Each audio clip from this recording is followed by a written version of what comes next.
बाक्सा जिल्लानि भारत भुटान सिमनाजिं गंसे गोग्लैसोनाय ओनसोलाव बायलाय फानलायनि हाथाय सनाजुलि। बे हाथायाव जाग्रा लोंग्रा बायदिसिना मुवा बेसाद मोननायजों लोगोसे जायगायावनो मावनाय मैगं थाइगंफोरखौ मोननाय जायो। नाथाय बे हाथायनि गुबै महरा सरासनस्रा हाथायजों गोबां आलादा आरो मोनसे समायना महर मोनो। जोंनि बे बिटिआरनि मोनसे हाथाय बाजार बाथ्राया जाहैबाय बायग्रा फानग्रा सुबुंफ्रा आइजोआनो बांसिन। बे हाथाय बाजाराव नुनो मोननाय जाया हौवाफोरनि फाननाय आरो बायनाय। मख'जाथावदि दिनैनि बादायलायनाय आरो जौगालु मुलुगाव आइजोफोरा गाव गावनि नखरखौ सुंथानो आरो फेहेरनो हौवा माहारिखौ लामा नायालासिनो गावबागाव गावनि रांखान्थि जौगाहोनो ओंखारबोदों। बेयो थारैनो मोनसे जोंनि बिटिआर हालामनि थाखाय मोजां बिदिन्थि आरो थारैनो जुदि बिटिआरनि गाहाय मावफुं सोद्रोमा प्रमद बर' बिथाङा बिसायख'थिनि सिगाङाव आइजो माहारिनि थाखाय आलादा हाथाय बाजार खालामगोन होननानै फोसावनाय बायदि खामानि मावोब्ला थारैनो बिटिआरआ मोनसे बयजोंबो आइजो माहारिनि थाखाय गोबां बाख्नायजाथावना जागोन होननानै सानो। दानिया फैदो बे समाव जोंनि बड'लेण्ड बुब्लिनि खौरांगिरि देबाजरम गयारी बिथांनि सिगाङाव आइजोफोरा मा फोरमायखो जों मोनथिना लादिनि।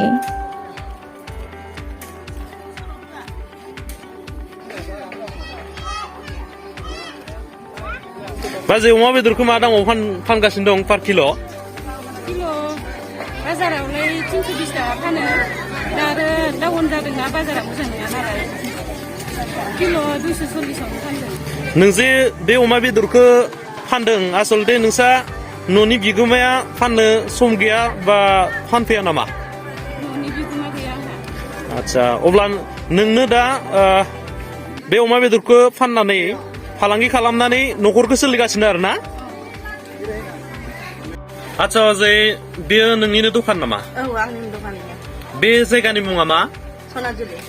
बे जायगायाव आङो दिनै फैनानै नुनो मोनदों जे गोबां आइजोफोरानो बेवहाय बायलाय फानलाय खालामदों।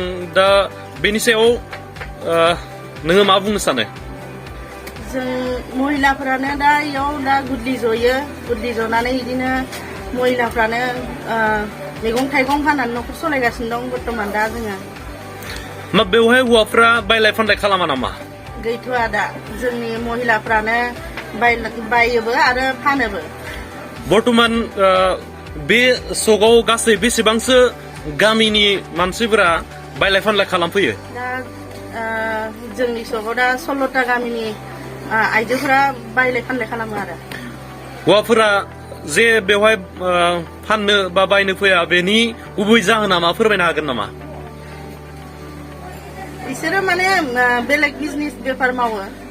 ओमफ्राय महिलाफ्रा इयाव आरो फिसा फिसौ फरायनायनि जानाय लोंनायनि दिहुननो थाखाय मैगं थाइगं फानो आरो।